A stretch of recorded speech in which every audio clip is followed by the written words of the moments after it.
ಕೆಆರ್ಎಸ್ಗೆ ಒಳಹರಿವಿನ ಪ್ರಮಾಣ ಹೆಚ್ಚಳವಾಗಿದೆ. ನಿರಂತರ ಮಳೆಯಿಂದಾಗಿ 70,000ಕ್ಕೂ ಹೆಚ್ಚು ಕ್ಯೂಸೆಕ್ ನೀರು ಒಳಹರಿವು. ಕಾವೇರಿ ಜಲಾನಯನ ವ್ಯಾಪ್ತಿಯಲ್ಲಿ ಭಾರೀ ಮಳೆ ಆಗ್ತಾ ಇರುವಂತಹ ಪರಿಣಾಮ ಕೆಆರ್ಎಸ್ಗೆ ಒಳಹರಿವಿನ ಪ್ರಮಾಣ ಕೂಡ ಹೆಚ್ಚಳವಾಗಿದೆ. 70,000ಕ್ಕೂ ಹೆಚ್ಚು ಕ್ಯೂಸೆಕ್ ನೀರನ್ನ ಹೊರಬಿಡಲಾಗ್ತಾ ಇದೆ ಅನ್ನುವಂತಹ ಮಾಹಿತಿ ಸಿಗ್ತಾ ಇದೆ.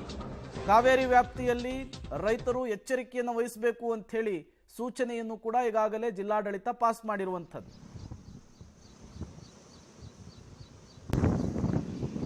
ಮಳೆ ಆಗ್ತಾ ಇರುವಂತಹ ಪರಿಣಾಮ ಈ ಬಾರಿ ವಾಡಿಕೆಗೂ ಮೊದಲೇನೆ ಕೆಆರ್ಎಸ್ ಭರ್ತಿಯಾಗಿತ್ತು. ನಿರಂತರವಾಗಿ ಮತ್ತೆ ಮಳೆ ಆಗ್ತಾ ಇದೆ. ಡ್ಯಾಮಿಗೆ ಒಳಹರಿವಿನ ಪ್ರಮಾಣ ಕೂಡ ಹೆಚ್ಚಾಗ್ತಾ ಇದೆ.